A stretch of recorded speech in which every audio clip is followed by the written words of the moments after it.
Hey everyone, Mythical DM here. Thanks for swinging by and let me dole out some pointers on running a slot 0 or session 0 for a new dungeon master or game master starting a new group. So way back in 2002, when we were running the Pirates of the Plains, which was an RPGA club, which is the Role-Playing Gamers Association, that has now become Wizards of the Coast DCI, originally Duelist Convocation International for Magic the Gathering, we ran Living Greyhawk. This was akin to the current Adventures League, but so much more.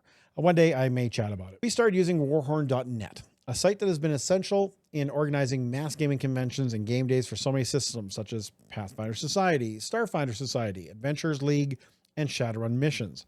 I'll put a link down below. So when you start trying to organize dozens and dozens of tables and GMs, you need something like Warhorn. Now, in a game day or convention, each adventure is set into a slot of time, usually 5 hours. You may have 4 to 8 slots per day over multiple days. So why am I telling you this? Well, it leads into my chat about today. Players who generously donate their time to run slots usually prepare to run the game by playing in, you guessed it, a slot 0. The first time an adventure is run for a group of soon-to-be game masters. We would run the adventure, each DM would get a copy, and then we would chat about the adventure. What were the high points? What were the low points? What needed clarifications, and so on. This term, the slot 0, has kind of morphed into others calling it a session 0 as well. When you're a GM, you really need to run a slot 0 with potential players. But no one plays the actual game in this kind of slot 0. What the term really means is talk with your potential players well in advance of a game. Now, there are several key differences if you're playing with friends or getting a group of strangers together to play or testing the waters of being a paid GM and taking on paying players. But there are some things that you need to do with each group that will be the same no matter what type of group you're running. First thing, what system will you be using? D&D, Pathfinder, GURPS, Rifts, whatever. What source books will you be allowing into the game? Which ones are a no? Where can the players learn about the system? Are there books, online resources, or videos that you can point them to? Are there specific classes, races, skills, spells, or other mechanics you will not be using? This is called Homebrew. What is your setting? Are you using something from the publisher? Are you making your own world? Will the party be going and doing a mass dungeon like the Abomination Vaults for Pathfinder 2e or a Dungeon of the Mad Mage for Wizards of the Coast? These sorts of things can really change the character design as opposed to a hex crawl in an open world exploration setting. If you're making your own world, your players will need some background to the setting, some of the NPCs they should know of, etc. Will the campaign be focused on RP or combat or politics? Will it be balanced? Again, this can drastically change the character's choices made by the players. All right, let's go over some specifics of each group. Let's look at group 1. Friends and or family or some combination of that. So these are people you should know pretty well. If you're just starting a group, then you can set up a chat through social media, anything you find handy. My suggestion would be to fire up a Discord. If you're planning on running the game through a virtual tabletop, you'll need the chat functions of it anyway. If it is in person, anything else will work. Facebook Messenger is a popular way of group chat. Now, this group will likely be a bit easier to chat with. If everyone knows each other, the character brainstorming will be a lot easier. You as a GM need to know about the classes of your chosen rules. What could be interesting builds if a player wants to play a tank or a damage dealer or a master of all skills, etc. If you're brand new to the system, check out some videos online. I would suggest D&D Deep Dive, which is D4, for some really good D&D and even some recent Pathfinder character creation videos. You should already know what most, if not all, your players will have on the views of more sensitive topics such as murder, abuse, slavery, racism, sex, and others. But you need to check with each of them separately and privately about where they consider the line. And also, more importantly, tell them where you draw the line, because just because the group is okay with a sensitive topic does not mean you have to be. On to group 2, the bunch of strangers group, or adding people who you do not know into an existing group. You will want to know from them what their level of experience with the system is. You need to decide what level you want as well.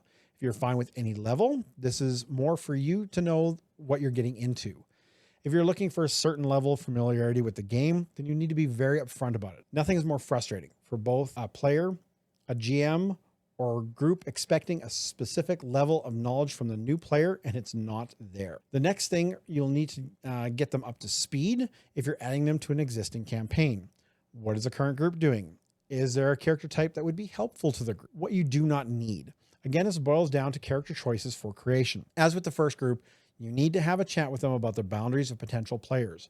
It is your job as the GM to make sure they know the group's boundaries on sensitive topics that were outlined above, and vice versa. The amount of forum or Reddit posts about players or GMs just steamrolling over boundaries, and then you find out that this topic was never brought up before by either side, and that would have halted any type of conversation like this in its tracks, is mind-boggling to me. I've said it before, common sense is not that common. And things you think no one would say suddenly are said and the whole table explodes. If you decide that this person or persons would be a good addition to your game, have them join a chat group that you already have. Again, this should be as far out from the game as possible for them to start to get to know the group and the group to know them. Have a brainstorm of some character concepts with the group. It can help ease a new person into a group and really help with introductions into the game. There's still time for both you and the player to raise any red flags and rethink joining the group before the group's time is wasted with someone who just may not fit in with you and yours. Telling someone, thanks, but I don't think it will work out, is rough, nerve-wracking, and intimidating. But doing so before they join and on your first quest is better than getting into a few sessions and the whole thing collapses. I've seen it before, and I've been part of it as well. Oh, and on a quick note, because I've heard horror stories about this sort of thing, please find a way that when the player does finally make it to a game, that you get their character and them into the action as soon as possible. It can be creative, but don't have your new player sitting there for hours waiting to finally jump in. Plan for that when you're adding someone new. Last group, you are trying your hand at being a paid game master. There likely will not be weeks or even days to prepare for a session 0. This may just be likely the first game where everyone jumps in by signing up. Do your due diligence though. You can post all the main points above. You will also need to post a list of your table etiquette guides and on sensitive topics that you will not allow in your game. It can be as simple as no racist, homophobic, railroad religion, or politics, or whatever else you deem to be inappropriate to be discussed at the table. But I would try to speak with each player about the taboo topics or what you will allow or not allow into your game. As with the previous groups, you need to let players know what level of familiarity they need to have. Whether this is an everyone, a veterans only, just be upfront. If you're running a one-shot, supply the characters. That way you have some control over what is brought onto the table in that respect. But again, you should be posting information.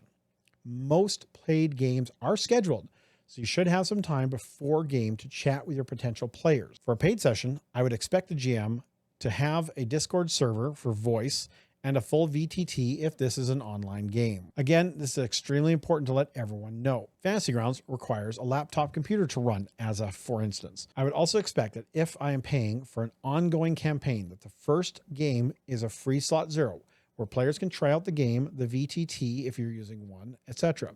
This should be the character creation session with maybe a starting off adventure. The session should run about 4 hours. Most of that should be character creation and maybe just the group chatting. Maybe the last hour or so should be a characters get together part of the session, and then you schedule the next one. If this is a one shot, I would expect the GM to have all the characters prepared and the players ready to go the minute we get settled. If you're planning to charge for your time, remember that players are paying customers now and not just a group of people that are going to sit around while you get organized. It is a much different level of professionalism that you need to show. I would also have them check out my Being a Good Player video. I'll leave a link to that. I'd love to hear your thoughts on session 0s and comments down below. What other pitfalls have you encountered that could have been solved with a slot 0?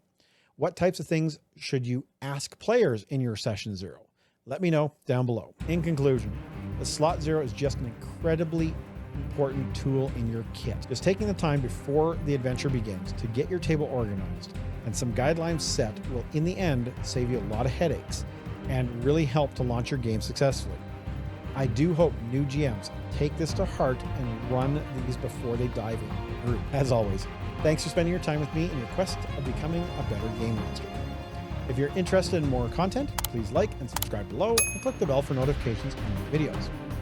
In the meantime, and in between time, that's it. Another Mythic episode. Thanks for watching. May all your games be full of myth, mirth, and magic.